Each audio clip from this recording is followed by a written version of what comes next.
What's going on, ladies and gentlemen? Welcome back to Coming to Resolution. I have no housekeeping. I've already done all my housekeeping. I said I was moving soon, and that's the extent of it.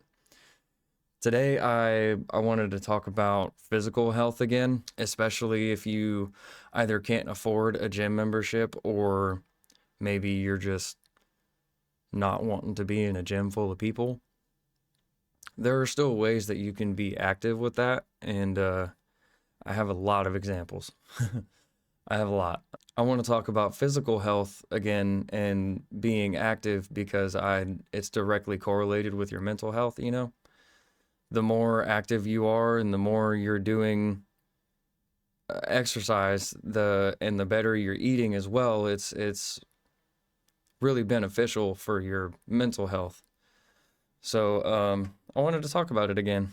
I think it's worth speaking on because ever since I have started doing this, it's just been an incline in my mental health. It's been super helpful for me. Like my goal last year was to get to 200 pounds. I've always been like the skinny guy, you know. My goal last year was to get to 200 pounds, and I did that. And then I let my struggles get in my own way, and I stopped doing all the things that I was doing to get to that size, you know. And I'm back down to 180 pounds, but I'm still the strongest that I've ever been. And getting back into doing my workouts and eating high protein diets and all that kind of shit, you know, eating better. Don't get me wrong, I still eat a whole lot of sweets because I have a sweet tooth. um, but ever since then, it's just been a whole lot better for me. Instead of, at least lately, instead of letting my struggles get in my own way, I use my struggles to push me further. So, like, say I'm just feeling really sad that day, for whatever reason, I will almost use that as a tool to get done what I want to get done in terms of the workouts and all that stuff, you know. Um, like I started doing push-ups with weight on my back, and whenever I started doing them, I did I have a backpack and I put a 30-pound dumbbell in it, and I was just doing push-ups with that on, and that got really easy really quickly.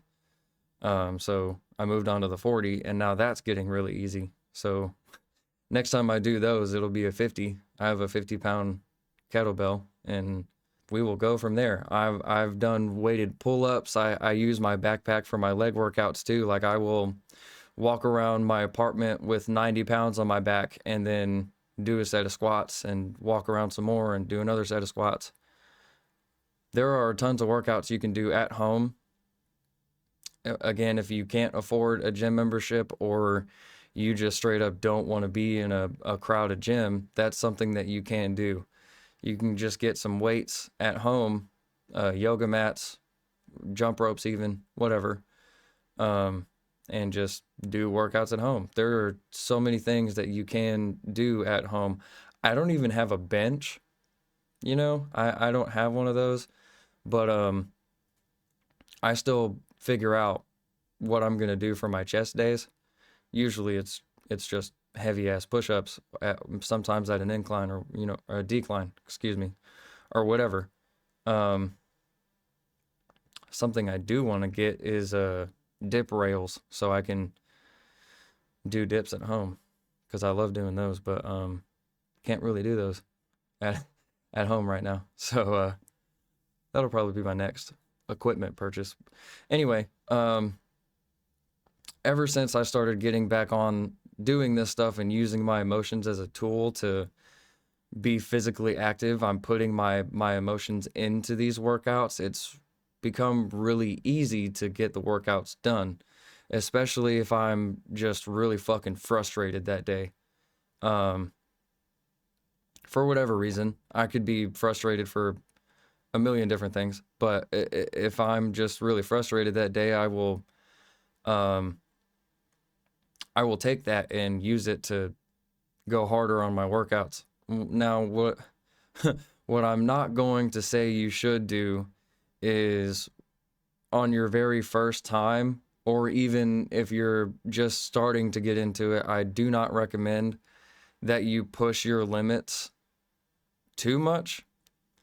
Find a good comfort zone and move past it a little bit at a time, because you don't want to be injured. And if you're at home doing workouts, especially with free weights, it is very possible to get injured while you're just at home, especially if you live by yourself. There was one time, I can tell you from experience, I thought I really fucked my back up. I didn't, I'm fine. But I was trying to put my 90-pound backpack on for the first time, and I like pulled something in my back, and I thought I was like really fucked up because it hurt so bad. It almost hurts worse than breaking a bone, at least the initial pain, you know. And I've done that a lot, and thankfully I didn't fuck it up. We're fine. But that's just an example. Like, it's really easy to get fucked up if you're not being careful with doing this kind of thing, if you're using free weights. But you don't even have to do that. You could do light stuff. If you want to fuck with weights at all, you could do light stuff. There's yoga, you know, there's just straight up body weight exercises. That stuff works, especially if you're trying to lose weight and you're just keeping your protein and your fibers high. That's really important. That becomes very easy to do once you kind of get rolling in it and you're eating like you're supposed to, because you have to pay attention to what your macros are, your proteins, your fats, your carbohydrates, all that shit. You have to pay pretty close attention to it. And if you're trying to lose weight, I strongly recommend counting your calories, as much as that sucks. So like, take a normal day where you're at right now and count out how many calories you had that day and drop it by like 200 calories, 300 calories at a time. You're going to hit a plateau and you're going to stop losing weight, but that's when you just count your calories and drop it by 200 to 300 calories. Again, you know, you don't need to jump to, say you're eating 4,000 calories a day, you don't need to jump to 2,000. That's why people stop dieting so often, because they're cutting their calories too much at one time. At least from what I've seen. This is kind of difficult, but it's not complicated, you know. I mean, if you're doing it the right way, you're going to lose weight or put on weight, depending on what your goal is. It's not something that has to be miserable either. If you're trying to lose weight, what's most important is what you're doing the majority of the time, not 100% of the time. It took you a while to put on weight. It's going to take a minute to take that weight back off, and you can do that and maintain the weight that you've now gotten to. Let's say you weigh 200 pounds, you want to drop down to 150. That's entirely possible to do. It's just a matter of consistency. It's a matter of what you do the majority of the time. If you have some pizza or like some cake or whatever the fuck, it's not gonna hurt. Truly, it's not. It's fine. Every once in a while, it's totally okay to do that. It's a matter of surplus calories consistently. That's what does that. I'm sure most people know this, but that's generally what that is. It's a surplus of calories your body doesn't know what to do with. So it turns it into fat, and that's how you put on that weight. But whenever you're trying to bulk up, you're trying to put on weight, you have to be in a calorie surplus. Again, 200-300 at a time. I've experienced this. You'll hit the same thing. You're gonna hit a bit of a plateau where you're not putting on weight, and then as much as it sucks to do, sometimes you have to kind of overeat, and your stomach's not gonna like it at first. Tip for that: if you are trying to, no matter what your weight goal is, if you're trying to lose or gain, whatever your specific number is, that's how much protein you should be eating in a day. That's really important. Protein is so important. Um, like I work a blue collar job, and there are a lot of times where I don't eat what I meal prep while I'm at work. So I'll eat, whatever, and I'll Google how much protein is in whatever I just ate or whatever I'm thinking about eating. And that's how I keep track of that. I've got protein shakes, I've got protein bars, all kinds of shit, just so I can keep a high amount of protein going. Because that's my goal, is to get back up to 200. I'm at 180 right now. I'm trying to get back up to 200 and get a little stronger. So yeah, it really doesn't have to be miserable either way you do it, especially losing weight, because that's most common. If you want to have something sweet every once in a while, fucking do it, because it's not gonna kill your diet. Your foods don't cancel each other out. There's no guilt-free foods. There's none of that shit. It's a matter of what you do for the majority of the time. I also recommend, for anybody, either which way you're going, I strongly recommend creatine. That shit works. It's really good for giving you the extra little bump in the gym or at home workouts or whatever. It's really good for that. I've been using creatine for a while now, and I just put it in my half-gallon jug full of water.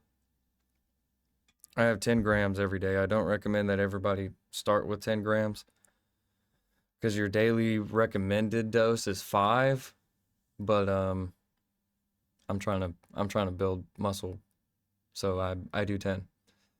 But in a half gallon of water, it's pretty hard to fuck yourself up with creatine, especially. So I have 10 grams in the half gallon jug. I drink that whole thing, and then I'll have some more water after that, so my kidneys aren't getting affected, because that's entirely possible with creatine. It says it on most of the containers, like, stick with this amount or drink this much water so your kidneys don't get affected, or whatever. There will be a warning label on there for that, but it's just a matter of drinking the water. You'll be fine. I also recommend keeping your vitamins up and getting your sunlight in whenever you can. If you can't get in vitamin D specifically, then get you a supplement just to kind of help with that, because that's a really important vitamin to have. And keep your fiber up as well, because that'll make it way easier to digest high protein diets. And if your body isn't used to having that much protein in it, then that will help tremendously, because fiber is really good for keeping your digestion regular. So I recommend that as well. If you're trying to put on weight, protein and fats are really important, and carb cycling is really good for that too. There is a book for that somewhere. I would just Google carb cycling and getting a decent bit of information on that if you're trying to put on weight, because that'll help a lot whenever you're really pushing for whatever weight it is that you're trying to move. Last thing, water. Oh my God, water. I see it very commonly where people are not drinking a whole lot of water, and they aren't very hydrated. And because of that, their performance in the gym or at home workouts or whatever isn't where they want it to be. Hydration is so important when it comes to this. I drink almost a gallon of water every day, and that helps me a ton. I've I've noticed a very big change in my physical capabilities the moment I started drinking that much water, because I used to not. I used to hardly drink any water, and I always felt like shit because I was dehydrated and there wasn't any water circulating, or hardly any water circulating in my body, and that's really detrimental, just in general, to keep you alive. Um, No, that's not the last thing, because diet sodas, zero sugar sodas, um, they're fucking fine. They are fine. They do have the diet sodas and the zero sugars, they do have a sweetener that has been tested on rats, and the rats have had bad results from these tests because they have very tiny fucking brains. And I don't know if you know this, we ain't rats. I believe you could have up to 19 cans of a zero sugar soda daily for quite a bit of an extended time before it becomes a problem in the brain. I don't know anybody who can drink 19 cans of anything in a day. So you're fine. It will not make you gain weight. It will not make it harder to lose weight. It's an artificial sweetener. It's fine. Your body does know what to do with it. I've seen videos of these grocery store walkers. God, I hate them. Who go on to the soda section and they're talking about you need to stop with the diet sodas because this is making you fat and blah blah blah blah blah. They're full of shit. Okay, they're trying to sell you something. I don't have anything to sell you. I don't care to sell you something. I want you to be informed. Zero sugar sodas and diet sodas are fucking fine. Most of them have like no calories. It's no way possible for them to make it harder for you to gain weight. Now, with caffeine content, it can make it harder for you to sleep depending on when you're drinking the soda if you are affected by caffeine. I feel like that's common sense. But it's not one of those things that's just gonna fuck you up. I promise, it's fine. We ain't rats. There has been no study that I've seen that shows that diet sodas will affect us in a negative way, as long as we aren't drinking entirely too much. And if you're drinking that much for these diet sodas to affect you like that, then you need more water in your life anyway. It's fine, I promise. It'll be okay. Sweets are fine. In moderation. Everything in moderation is fine. I just want to put that out there so you don't, so nobody's in the comments like, well, actually, you can't have diet sodas because this study has shown that it has a negative effect on rats. We ain't rats. It's fine. Anyway, also, it is entirely possible to shop cheap if you're on a budget and also trying to hit a certain goal. It is entirely possible to do that. You just need to find the clearance section or what's on sale, or hell, even just buy the cheap. I mostly use ground beef. The 93.7 has plenty of protein in it. So that's all I have for that one. I just kind of wanted to go over the physical health again because I feel like that's really important to talk about whenever we're talking about trying to improve mental health as well. So I will see you in the next one.